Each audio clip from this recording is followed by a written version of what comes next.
En esta cabina histórica de la Z101 a las 8:45 recibimos la visita de un invitado muy especial, porque la economía, y más en este tiempo, tiene que ser analizada con los expertos, y tenemos al ministro encargado precisamente del tema, en un momento, hay que decirlo, muy delicado para el mundo, y don Miguel Seara Hatton se presenta al país. Es el ministro de Economía, Planificación y Desarrollo. Viene hoy a esta Z101 a hablarnos de la actualidad, tanto en lo local, lo internacional, la influencia que tiene lo de fuera en lo de dentro, y obviamente los temas que interesan al dominicano. Hablamos hace un ratito del tema inflación también, que nos preocupa. Así que los buenos días y bienvenido a este Gobierno de la Mañana, don Miguel.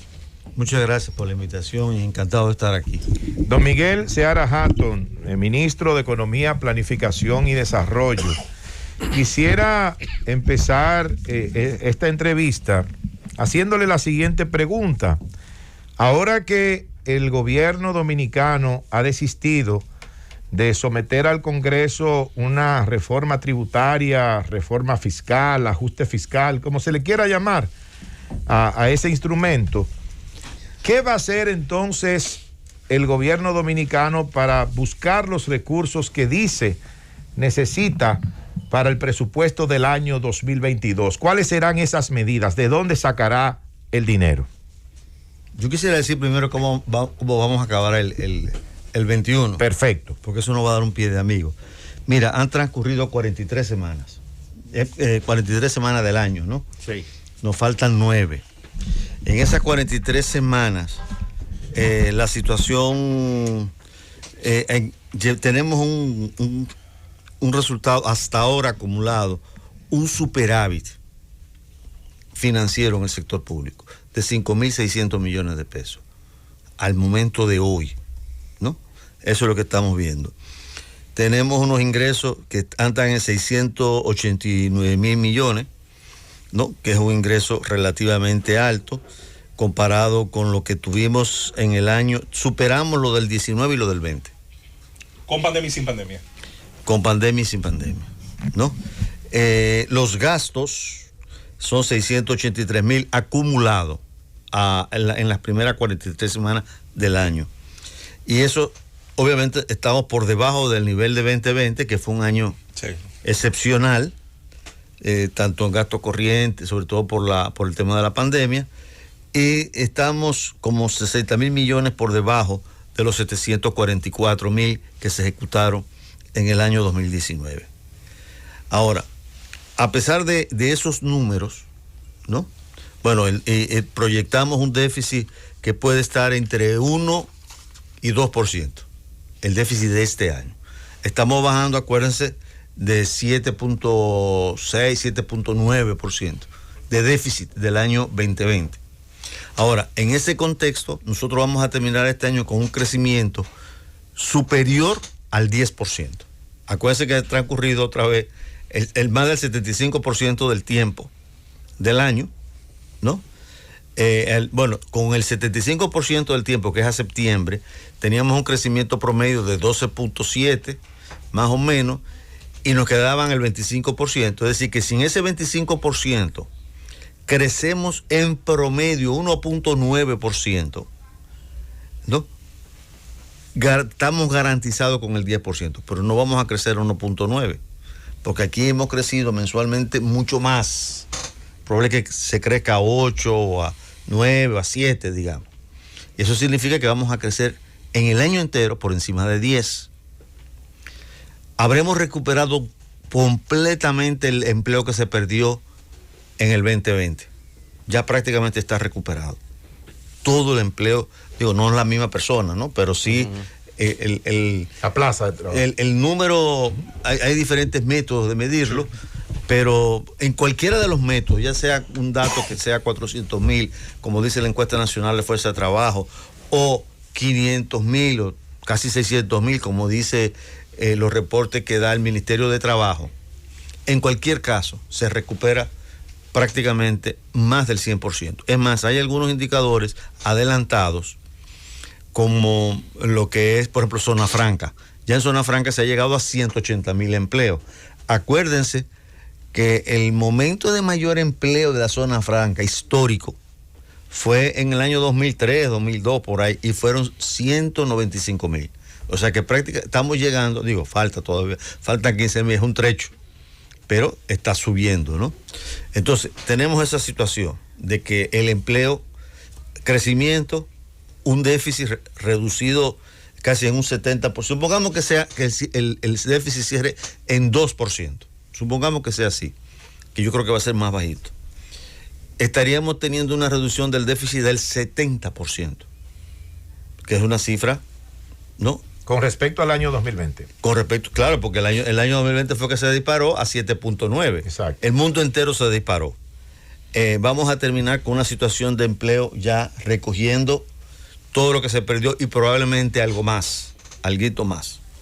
Vamos a terminar un año con un aumento importante en las exportaciones de bienes y servicios. Las exportaciones de bienes y servicios del país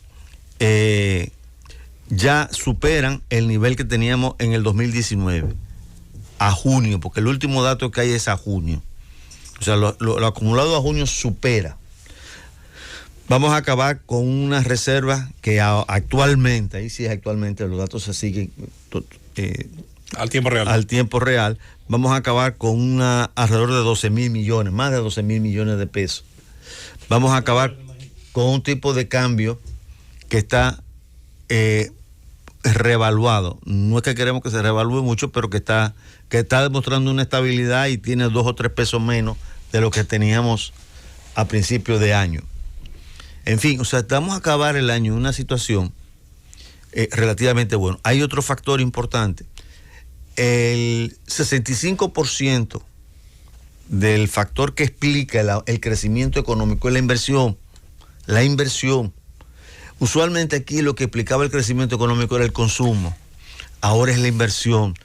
La inversión representa el 65% y el consumo el 37%. Y la diferencia, eso suma más de 100, es el saldo negativo entre lo que exportamos y lo que importamos, es el saldo de la balanza comercial. Pero como quiera es muy importante que es el 65%. El coeficiente de inversión, lo que se llaman los economistas la formación bruta de capital fijo, como porcentaje del PIB, que eso es más o menos la inversión para el lenguaje común. Los economistas les gusta complicar, bueno, los médicos más, pero a los economistas complican el discurso. Es 30% del PIB, 31% del PIB. Y llevamos 3 trimestres. El último trimestre de 2020 y los 2 primeros trimestres de 2021, estamos esperando que salgan los más datos, no se ha publicado todavía los demás datos, pero tenemos 3 trimestres consecutivos por encima del 31%. Entonces, todos estos son factores que te dicen a ti, bueno, o sea, hemos recuperado el terreno y probablemente vamos a terminar siendo uno de los países más exitosos en la recuperación, porque a octubre de este año, el Fondo Monetario Internacional hizo su diagnóstico de la economía mundial y publicó una cosa que se llama el Mundo Economic Outlook, ¿no? Y República Dominicana aparecía ahí creciendo con 9.6% y éramos el 10º país del mundo. Si tú combinas todo esto, todo lo que yo mencioné anteriormente, vamos a acabar como uno de los mejores. Por ejemplo, Alemania, ustedes saben qué es Alemania. Alemania es el templo del conservadurismo económico. Alemania terminó el año pasado con un déficit del 4% del PIB, ¿no? Y este año el FMI le pronostica un 6% y nosotros nos estamos moviendo de 7.9 a 2%, 70% de disminución. Ministro, pero este panorama, porque ¿de dónde fue que salió ese famoso documento de reforma tributaria? Porque esa es la parte porque esto se ve muy bien, estos números pintan muy buenos. La pregunta que le hicimos originalmente, como usted iba a introducir primero esos datos, el desistimiento de hacer esa reforma fiscal, ¿de dónde entonces va a buscar ahora el gobierno los recursos? Ok, primero déjame sobre la reforma fiscal. Yo creo que es importante que entendamos bien cuál es el problema de la reforma fiscal. Bueno, la función de un equipo técnico trabajando en esto es que busque todos los escenarios posibles, todos, hasta los más ilógicos. En Israel hay un equipo, no sé si ustedes conocen, que se dedica a pensar lo imposible, pero lo tiene calculado en su digamos, modelo de predicción, en su modelo de análisis. ¿Por qué? Porque, bueno, lo imposible es posible a veces, ¿no? Entonces, lo que se hace cuando se hace ese tipo de trabajo, debieron haber habido como 15 o 20 versiones o más versiones, ¿no? Y ustedes saben que cuando hay un proceso de discusión, si ustedes cogen la discusión en un punto, pueden estar en el infierno. Y si cogen esa misma discusión más adelante, estamos en el purgatorio o en el cielo. Entonces lo importante es el proceso, ¿no? Y la conclusión, pero no el punto. Entonces, entre las muchas versiones que salieron, salió esa. Pero había muchas versiones. Ahora, ¿se necesita una reforma fiscal? Sí, se necesita una reforma fiscal. ¿Era el momento político adecuado? No, yo te voy a hablar ahora como economista. Mira, la presión tributaria en República Dominicana es baja. Y te voy a poner qué pasa en el mundo. El 70% de los países del mundo tienen una presión fiscal por encima del 20%. El 70%. En América Latina, el promedio de la presión fiscal es 27%. Es un promedio. Hay algunos que están por debajo y otros que están por arriba, pero es un promedio. En la República Dominicana, cuando tú coges todos estos números son para el 2016 al 2019. Tengo los datos hasta 2021, pero el 2020 no lo puedo contar porque fue un año absolutamente irregular. Y 2021 lo estamos viviendo. Entonces hay proyecciones de los países. Entonces cogemos 16 a 19, el promedio.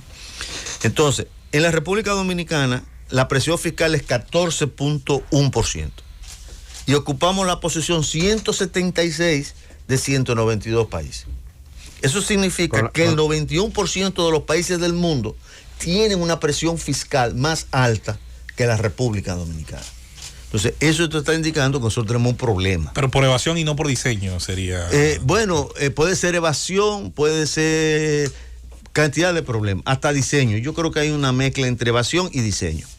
O como un estado compasivo, como que bueno, hay una... Ya eso es un problema histórico que se ha ido acumulando y que hay que resolver. Pero es una combinación entre evasión, elusión y diseño. Las tres cosas juntas. Ahora, vamos a ver en materia de gasto. El desarrollo necesita financiamiento. Hay que gastar para poder, porque se necesitan escuelas, se necesitan hospitales, se necesitan acueductos, carreteras, todo eso. Entonces, el 82% de 196 países en el mundo, estos son datos todos, repito, lo dio el Fondo Monetario Internacional en octubre. Ellos construyen la serie y obviamente todo el mundo lo está esperando porque es una serie homogénea para todos los países del mundo. Entonces, el 82% tiene un gasto superior al 20% del PIB. Superior al 20% del PIB. En América Latina, el promedio, con altas y bajas, es 32. En la República Dominicana es 17. O sea, estamos por debajo del promedio. Y la República Dominicana ocupa la posición 177, lo que significa que el 90% de los países del mundo gastan más proporcionalmente que la República Dominicana. Y todo se mide con relación al PIB, porque el medirlo en relación al PIB es importante, porque si tú dices que fulano es cabezón, tú tienes que decir cabezón con relación a qué, ¿no? Si tiene la cabeza chiquita, tiene que decir con relación a qué, y es con relación al cuerpo. Entonces, el tamaño de la economía te da una proporción de cuál debería ser más o menos la relación que debería haber entre ingresos y PIB o gasto y PIB. Ese estudio es durante un periodo determinado el que presenta... Del 17 al 19, ¿no? Del 16 al 19.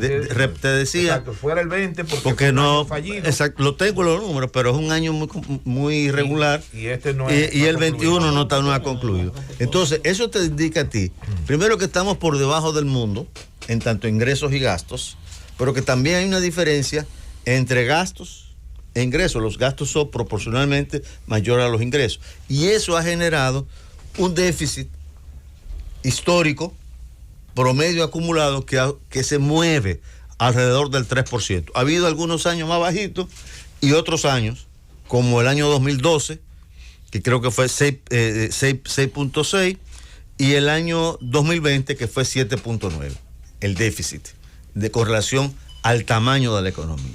Es decir, podríamos decir que esos años fue muy cabezón, porque con relación al tamaño de la economía fue muy grande el déficit. Entonces, ese déficit es lo que hay que corregir. Ahora, una cosa es que técnicamente sea necesario y otra cosa son otras decisiones que tiene que contemplar quien gobierna el país. Y tiene que contemplar la situación social, la situación política, la correlación de fuerzas. Por ejemplo, vamos a ver qué pasó en Colombia.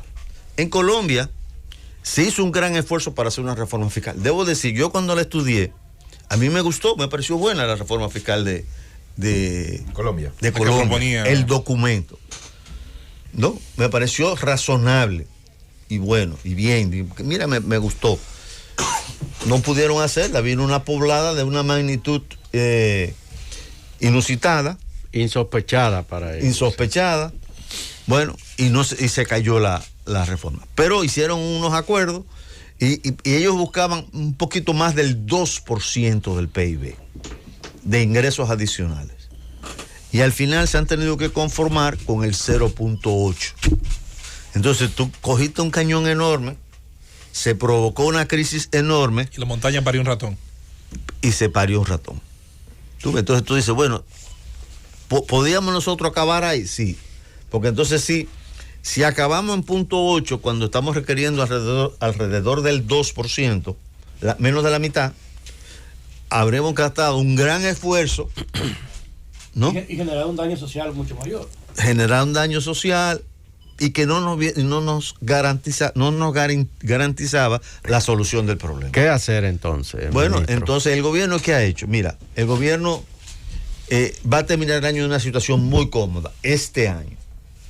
Esperamos que el año que viene sea igual. Eso va a depender de cuánto va a crecer el PIB el año que viene.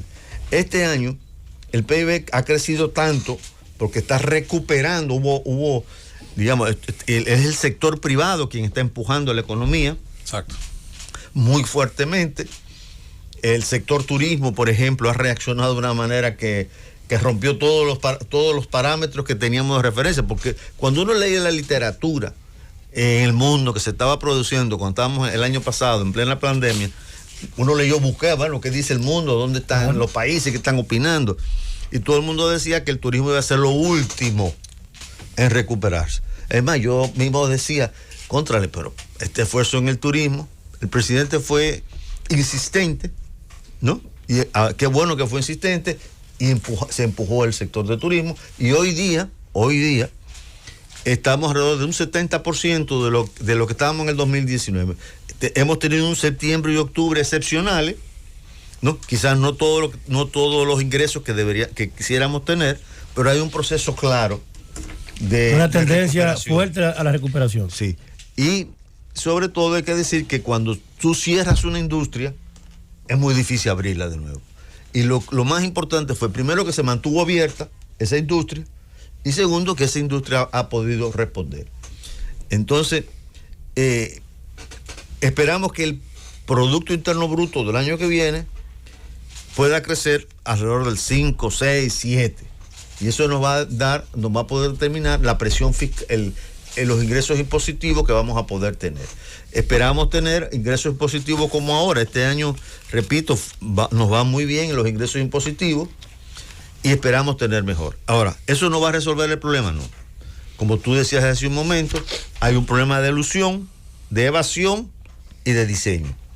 El problema de diseño lo vamos a resolver en partecitas muy pequeñas, pequeños pelliquitos. Por ejemplo, hay una serie de disposiciones legales que están ahí, que existen, que ya se tomaron, de leyes, de... Algunas están en la reforma del 2012, la ley 253. Algunas están exactamente, hay normativas, hay una serie de cosas administrativas, resolución administrativa, tasas, todo eso se va a ir más o menos acomodando. No en la magnitud que deseamos. En segundo lugar, va a ser necesario un gran esfuerzo para resolver el problema de la evasión, ¿no? Y hay que trabajar la evasión. El doctor Ameriste Escudero en esta misma mesa, en ese mismo asiento, establecía que logrando recuperar logrando cobrar, no al 100%, pero a una parte importante de los actores que faltan, se resolvería enormemente gran parte del tema de los recursos sin subir una sola tasa. ¿Opina lo mismo?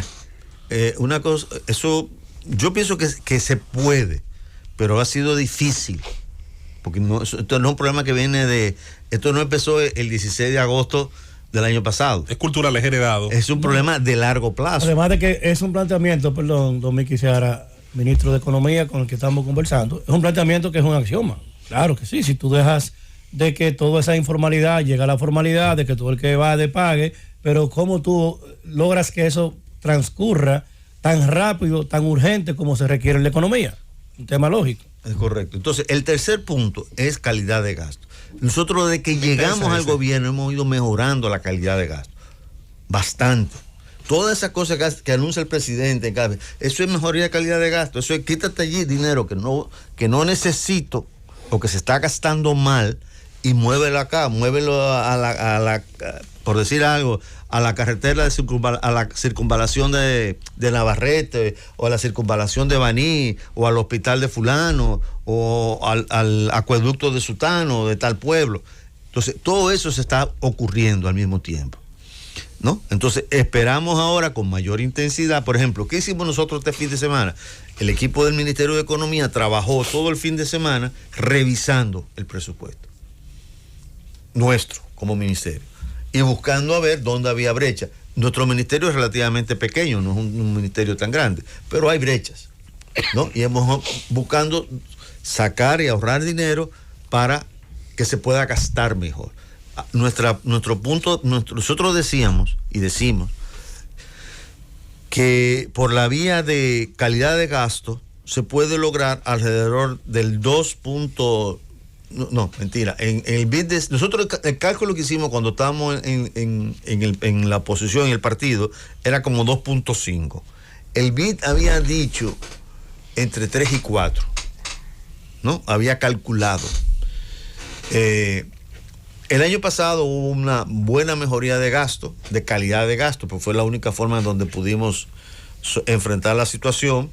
Por ejemplo, instituciones que tenían 30 subdirectores, bueno, se bajaron a 5. Pues si 5 es mucho, si no, 5 es muchísimo, ¿me entiendes? Pero bajarlo de 30 a 5. No, pero claro, que no es mucho tampoco.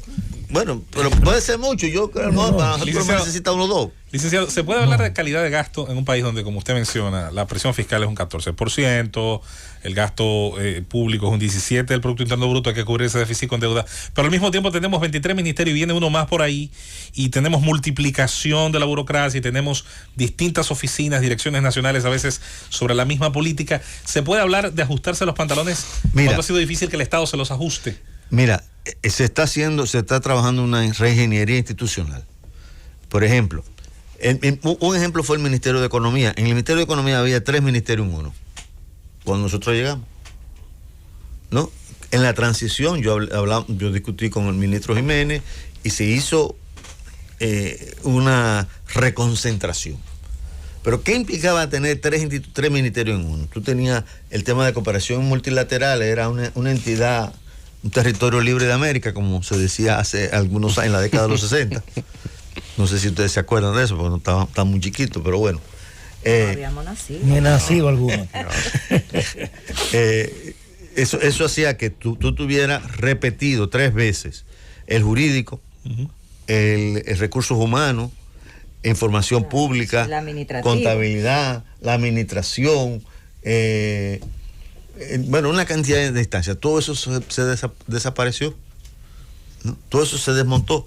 Nosotros hacemos muchísimo más cosas ahora con mucho menos personal, ¿no? Inclusive ya nosotros tenemos oficinas provinciales, regionales.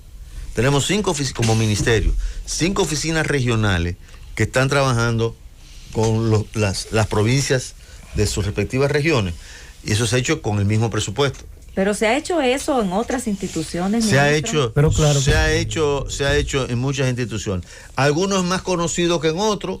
Por ejemplo, yo estoy seguro que ustedes no sabían lo de economía, o sea, no. Que se juntó, estaba la Dirección General de Ordenamiento Territorial y una dirección general que era la de cooperación multilateral. La DIGECOM. La DIGECOM.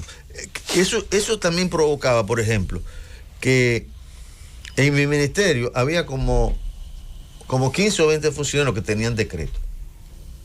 Por esos 15 o 20 funcionarios que tenían decreto se sentían como que eran independientes y que lo único que tenían que reportarle era el presidente de la República. Eso se eliminó. En el Ministerio de Economía hoy día solamente hay los viceministros y los directores generales, como en la Oficina Nacional de Estadística o el Instituto Geográfico Nacional, que depende del Ministerio de Economía, que están adscritos. No, esos son los directores generales, que allá no hay más. Ni hay más gente por decreto. Todo el mundo es un nombramiento.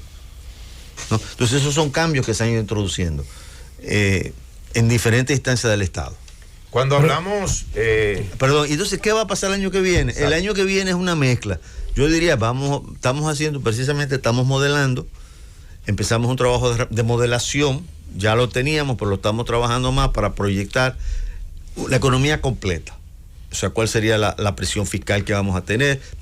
Sabemos que vamos a crecer entre 5 y 6. Usted decía, perdón, que para buscar lo que se pretendía, o una parte de lo que se pretendía buscar con la reforma fiscal, se van a implementar algunas legislaciones que están vigentes. Usted decía aplicar algunas tasas, se van a hacer algunos recortes, se va a tratar de mejorar la calidad del gasto. Esa es la manera como el gobierno pretende sustituir lo que debíamos ser. Bueno, y probablemente va a haber algunas áreas de endeudamiento, pero la diferencia ahora es que el endeudamiento es básicamente con los organismos multilaterales. Que exigen planes. No están controlando, se sabe lo que se va a gastar. O sea, eso es una diferencia importante. Por el momento, lo de la posible reforma queda por el momento descartado totalmente. Entiendo que por razones, digamos, el momento político, a lo mejor las cosas cambian de aquí a mañana, ¿no? Y podría ser, pero no veo las condiciones la situación, en este momento. La situación política fue lo único que dificultó la reforma. Yo diría la situación, no solamente la política, la situación social. O sea, el componente social, político. El componente social fue un elemento importante. Yo creo que la gente socialmente estamos saliendo de una pandemia. Yo creo que la pandemia ha tenido impactos no solamente económicos, sino también emocionales en la gente. Sí.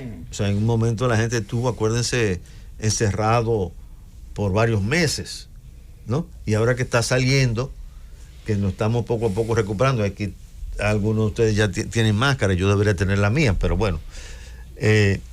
O sea, todo esto ha cambiado la forma de vida de la gente. Entonces, no había quizás la coyuntura, se evaluó, esto no fue una decisión, ustedes saben que el presidente no toma, esto fue una decisión muy serena, que se tomó, muy cuidadosamente pensada, porque la necesidad existe, ¿no? La necesidad existe, pero hay que valorar. ¿Hasta qué punto usted cree que podría mantenerse una situación, podríamos decir, en ese aspecto como de suspenso? La posibilidad existe, pero no lo podemos hacer. ¿Hasta qué punto eso puede, en un determinado momento, ya comenzar a afectar de manera dramática la economía? No, eso es muy difícil de decir. Porque por ejemplo, este año, yo estoy sorprendido de lo bien que estamos acabando el año. Si tú me hubieses preguntado a mí en marzo, en febrero, acuérdese que el quiebre de las cifras fue como en febrero. Y si tú me preguntabas en enero, ¿no? Y decía, diablo, esta situación no está muy complicada. En febrero, en marzo empezó a cambiar los números, pero duramos 2 o 3 meses que no eran suficientes esos cambios. Vamos a ver cuándo viene el mes que viene. Y entonces ya la cosa se fue cambiando, la ruta fue completamente se cambió, ¿no? Gracias, repito, al activismo del sector privado. O sea, el 95% de la inversión que yo comenté anteriormente es inversión privada. Así es. Bueno, con el licenciado Miguel Seara Hatton nosotros nos vamos a la pausa, el ministro de Economía, Planificación y Desarrollo, y volvemos con el gobierno de la mañana.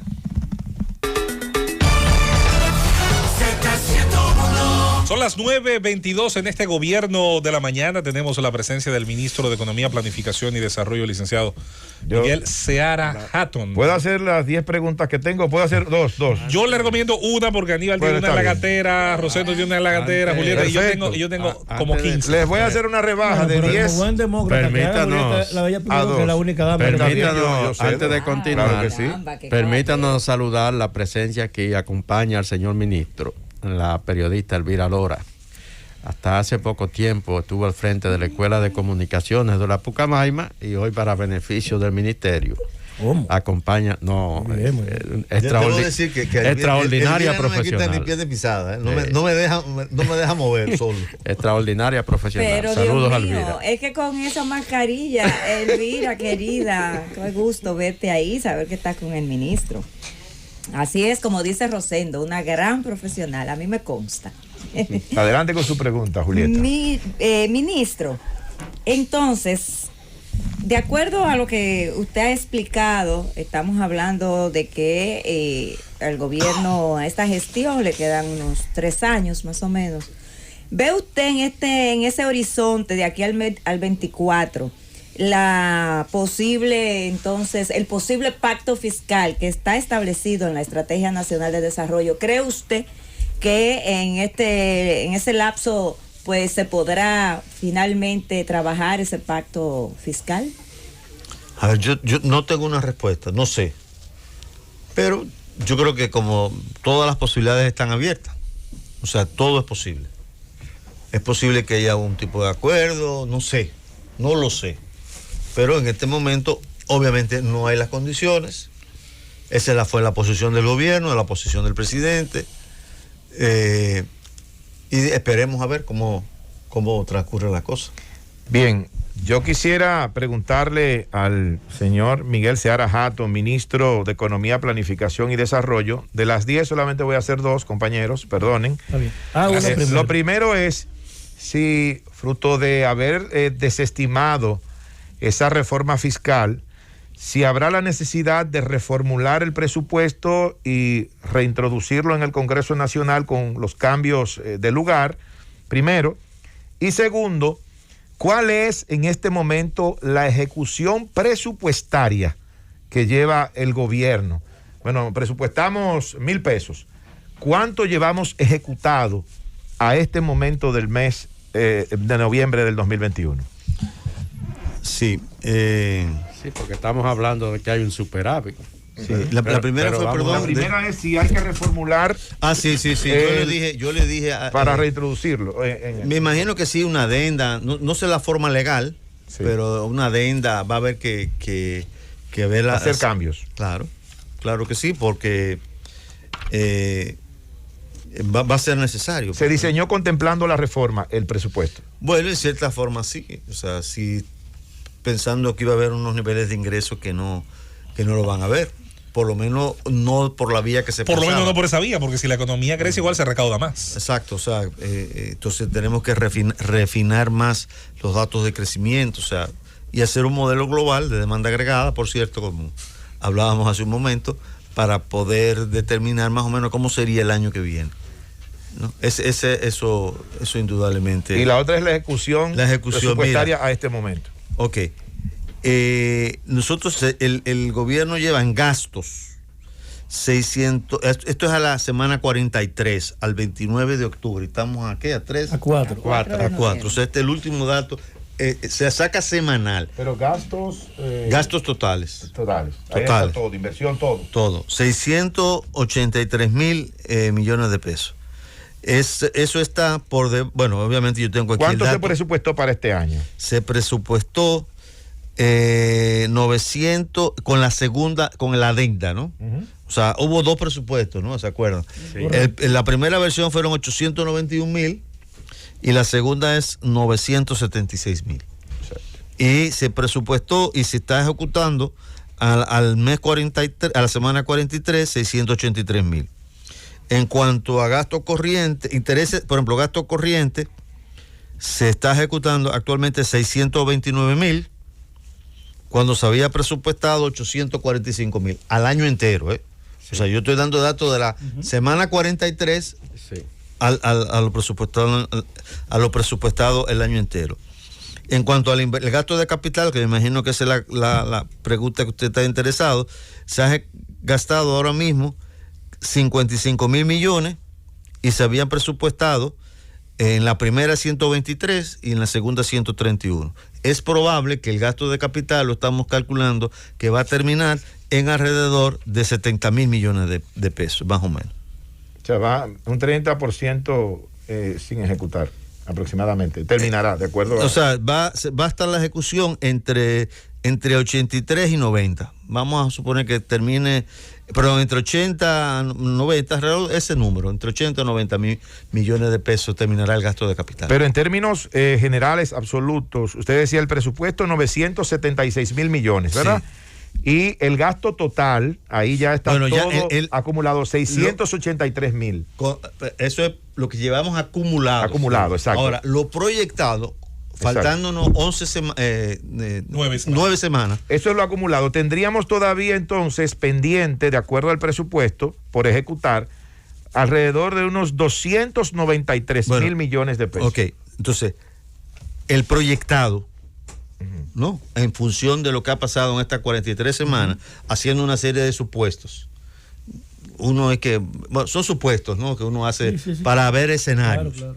Estaríamos hablando que gastaríamos entre 913 y 949. O sea, que gastaríamos un poco más. No, menos. No, 913,000. Sí, pero es menos de 976. Exacto. Sí, es menos de 976, pero es más que el 2019. No superamos el 2020, porque el 2020 fueron 973,000 millones, que eso fue una cosa excepcional. Ahora, 2019 se gastó 744 y nosotros estaríamos gastando, digamos, entre más de 925,000, digamos, sacando un promedio de los 3 escenarios que tengo aquí. Ministro, ¿cómo definiría usted, en sentido general, la recuperación de la economía dominicana dentro del contexto, por ejemplo, de la región? Mira, yo estuve reunido hace como 2 semanas, duramos como 6-7 horas corrido de reunión con el representante del Banco Mundial. Entre la actividad propia de reunión y una actividad de que tuvimos, digamos, de social, pero que se usó para hablar de... Para evaluar. Para evaluar economía, ¿no? Él decía que el comportamiento de la economía dominicana es excepcional.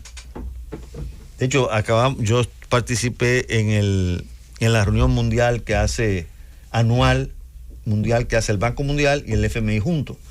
Y yo participé en varias discusiones.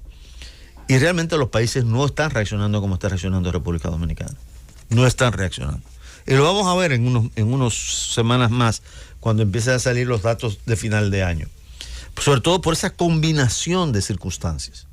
Un crecimiento empujado, un alto crecimiento económico que recupera lo perdido, más le agrega. O sea, el crecimiento económico, por lo menos sabemos hoy que va a ser un 3.6% de crecimiento superior a lo que teníamos en 2019, ¿no? Segundo, un crecimiento empujado básicamente por la inversión. Y esa inversión, el 95% es privada. Un aumento en el empleo, recuperación, básicamente privado, no es público, porque el empleo público está por debajo del nivel que teníamos en julio del año pasado, ¿no? Con una situación de divisa relativamente estable, con un aumento de las exportaciones, con un aumento de la reserva, en fin, o sea, todo eso te da un contexto que es sorprendente. Pero hay un asunto, señor ministro, esa pregunta interesantísima de Rosendo. Hoy nuestro comentario casualmente hace unos minutos atrás tenía que ver... Por lo regular yo hago preguntas interesantes. Estoy de acuerdo. Como dicen allí, la pega, ¿verdad? A veces, de vez en cuando. Hasta un reloj dañado la pega 2 veces al día. Exactamente. Bueno, mire, señor ministro, hay un tema que no le quita valor a ninguno de esos elementos, y es el de la inflación. CEPAL, al tiempo que esto ocurre, nos coloca detrás de Guatemala, de Cuba, obviamente obviando la situación de Venezuela con su hiperinflación y con su situación estadística que es muy especial, obviando ese caso, nos coloca en ese top 3 un poco ingrato de la inflación, la devaluación de la moneda, la pérdida de poder adquisitivo. ¿Usted le consta esa situación que CEPAL señala? Y luego, como experto que es usted en teoría monetaria, sé que maneja muy bien el tema, ¿se está haciendo lo necesario para poder preservar el valor de la moneda de los dominicanos, más allá de que tenemos elementos externos que influyen en eso? Sí, bueno, la inflación es 7.44, más o menos. Eso alrededor de 7 y pico. El acumulada, cuando debía lo que se ha calculado, es 4%. Ahora, es una circunstancia, indudablemente es una circunstancia especial que estamos viviendo de lo que decía hace un momento, es una inflación básicamente importada. El mundo no por expansión de la masa monetaria. No por expansión. Bueno, se dio alrededor, se amplió el crédito, pero el crédito fue una de las medidas necesarias, claro, para recuperar la economía. El aparato productivo. Exacto, como lo fue las vacunas. Las vacunas fue una medida de política económica. Digo, además de la salud y todo eso, ¿no? Pero también fue un instrumento de política económica, porque si no hubiese habido la vacunación, la economía no se puede abrir.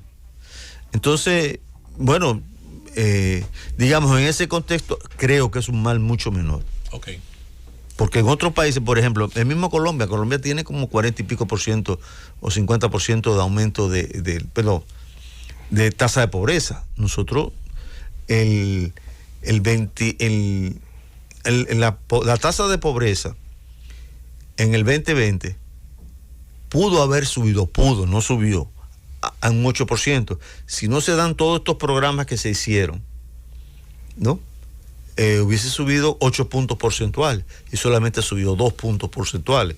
Y hoy día ha subido 2 más, ¿no? Pero esperamos que ya empiece a corregirse. Igual que la tasa de desempleo. La tasa de desempleo subió 2 puntos, subió la tasa de desempleo, lo que se llama la tasa de desempleo ampliada. Llegó a 16, creo, 15 y pico, ya está bajando, ¿no? Es decir, que las cosas se están moviendo en la dirección correcta. Don Miki, nosotros tuvimos durante muchos años en oposición y tuvimos un lenguaje sumamente articulado respecto al endeudamiento. Llegamos y gente como yo, que de repente uno, de dirigente de oposición, a tener que ser congresista aprobando préstamos. La visión suya respecto al nivel de endeudamiento y el compromiso que nos proyecta el próximo año, en el que viendo el sobreseer la reforma nos obliga y nos ocupa a tener que ponderar también escenarios de otros endeudamientos, porque habrá que buscar recursos. Entonces, su proyección de la calidad de ese endeudamiento, el giro que hemos dado, hacia dónde y por qué nos estamos endeudando. Mira, hemos dado un giro grande hacia los organismos multilaterales. Es decir, de hace varios meses aquí ya empezamos, tú llegas al gobierno y entonces tú tienes que ver lo que hay y esos son procesos largos, ¿no? Se está endeudando, nos estamos endeudando básicamente con organismos multilaterales. Hemos aumentado la deuda, hay un interés de que lo fijó eso la Hacienda, de deuda en peso. Ha habido operaciones de pasivo. La operación de pasivo es reperfilar la deuda. ¿Qué quiere decir eso? Hay que pagar la deuda, o sea, olvídense de que eso hay que pagar. Hay que pagar. Y República Dominicana tiene un claro compromiso de pagar su deuda.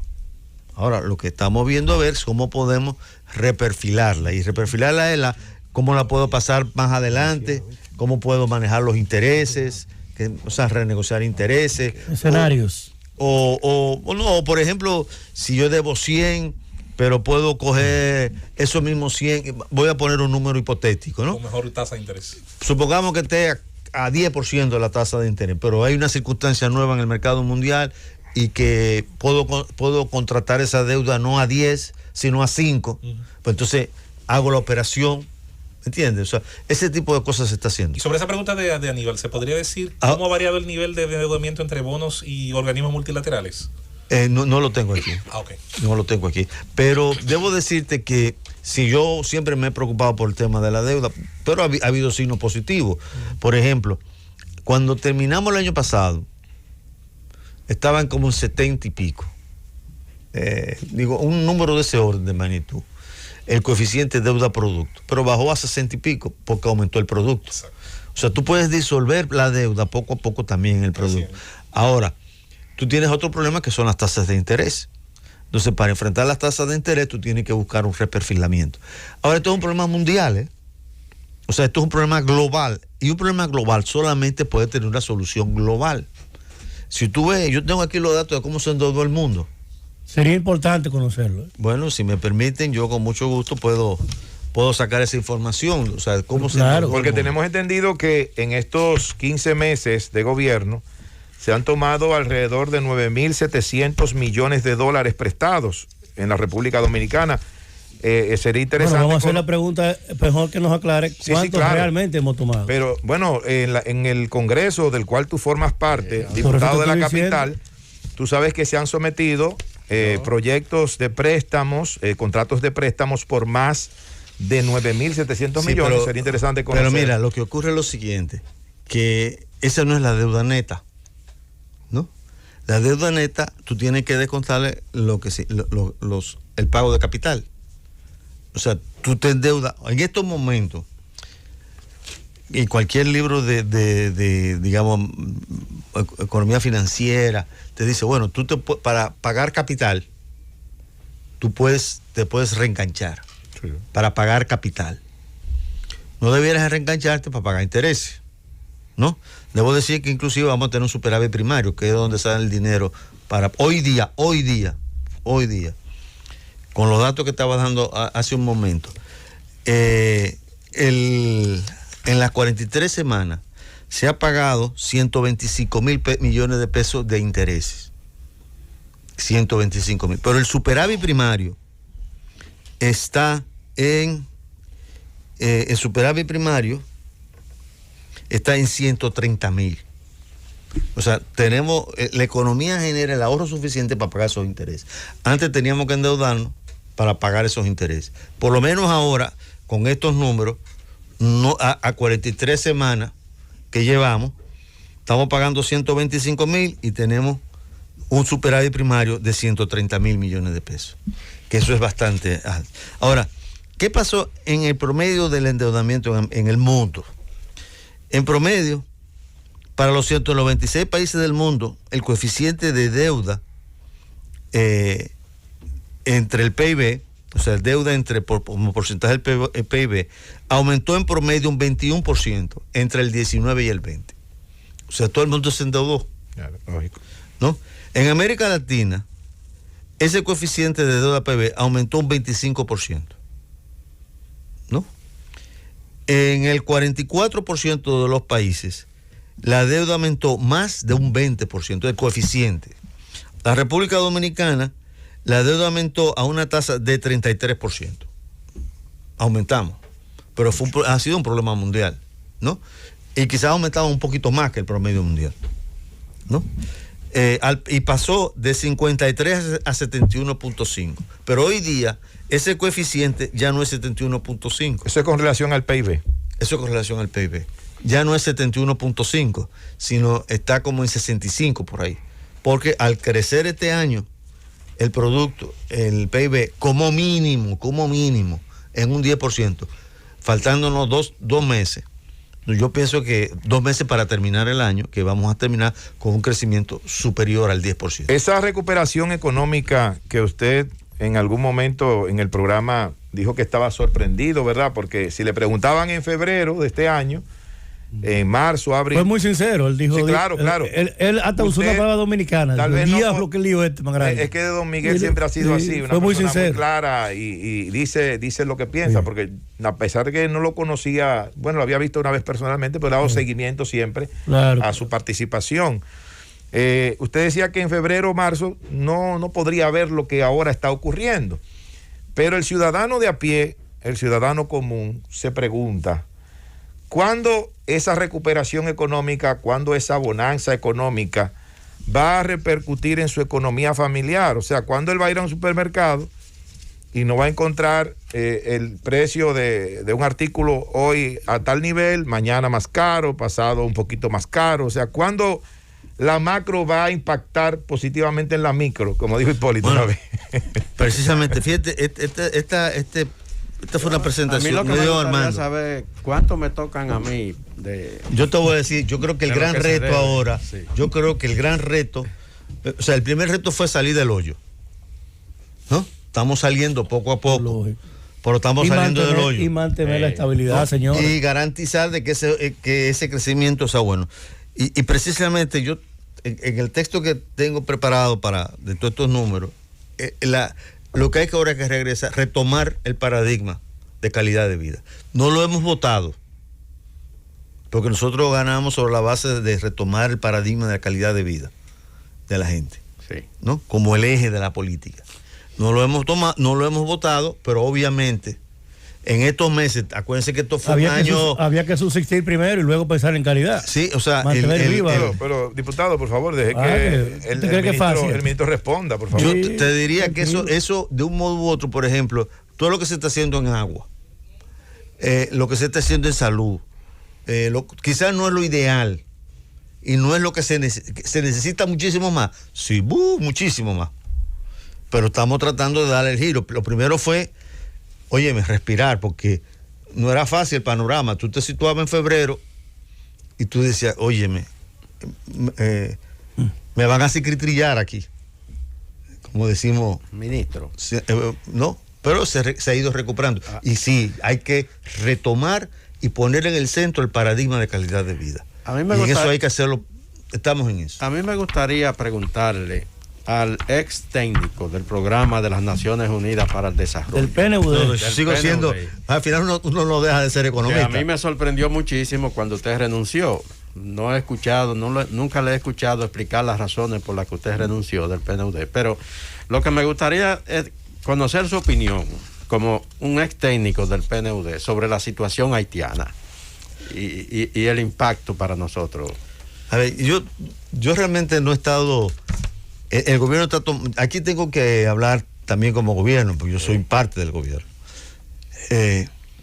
A ver, ha habido una serie de cambios que se han dado. Bueno, primero, indudablemente hay una situación difícil en Haití.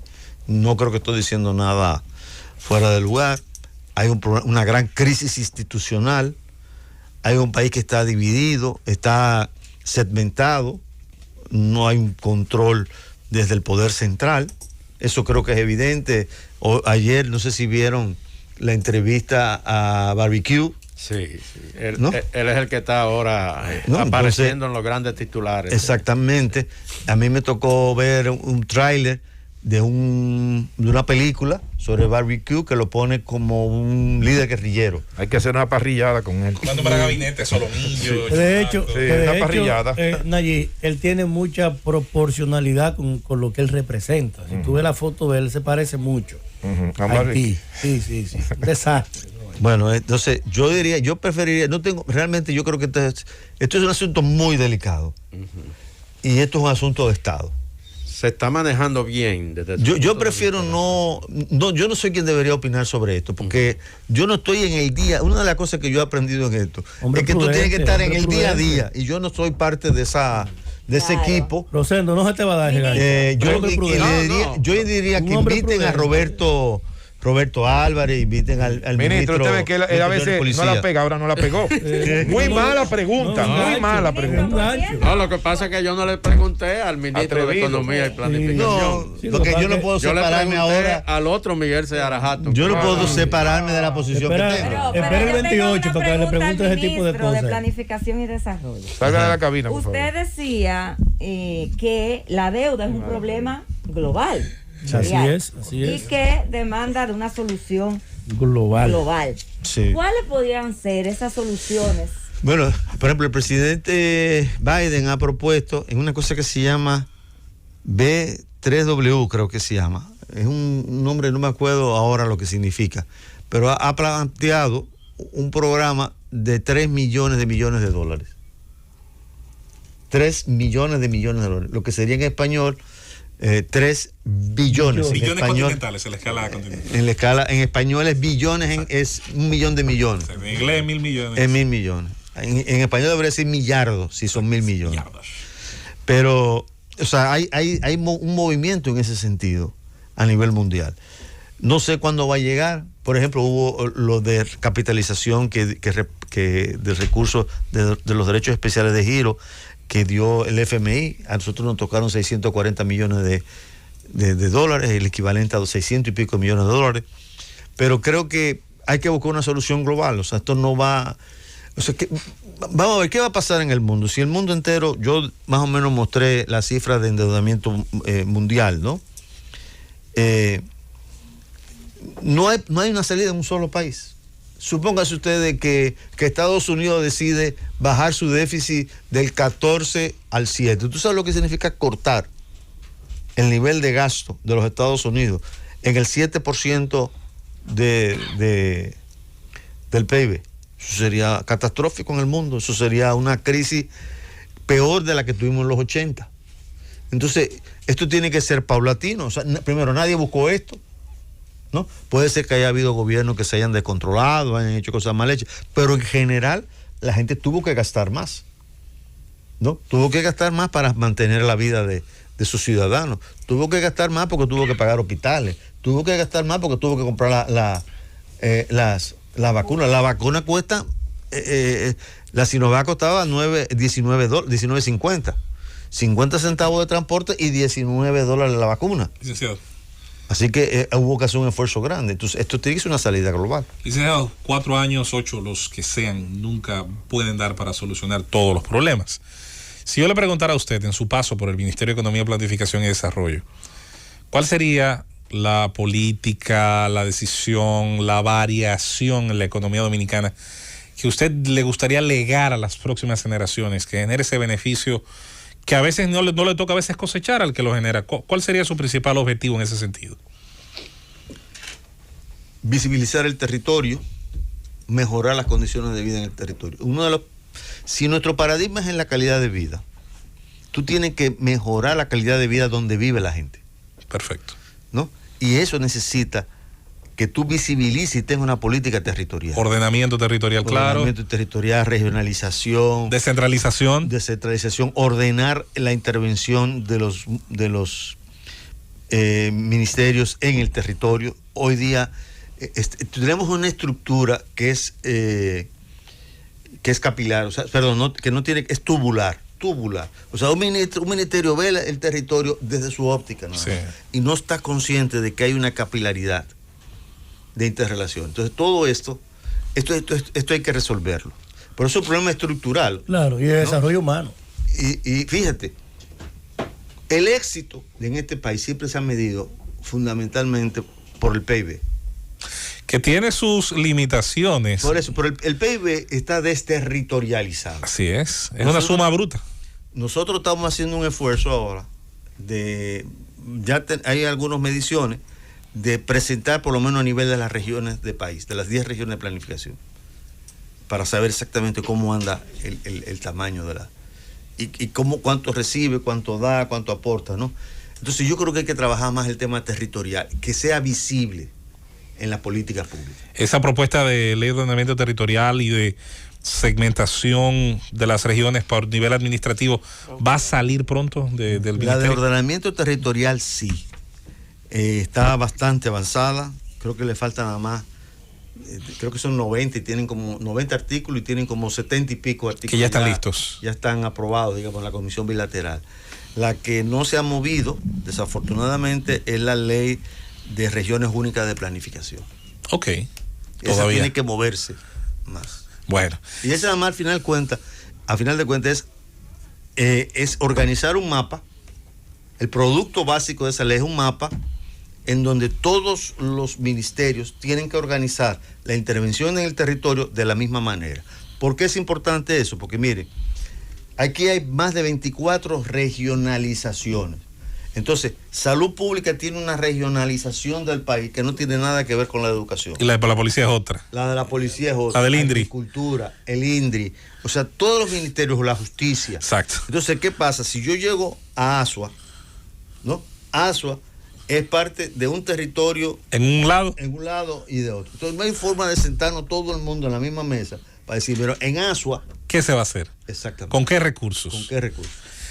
Bueno, señores, ha estado con nosotros el ministro de Economía, Planificación y Desarrollo, licenciado Miguel Seara Hatton, profesor catedrático, realmente una persona muy bien formada, con mucha experiencia sobre estos temas y al que agradecemos su presencia en este gobierno de la mañana. Le esperamos en una próxima ocasión, yo diría que con muy buenas noticias, con buenas perspectivas de nuestra economía. Buenas noticias, ¿verdad? Claro que sí, ojalá que sí.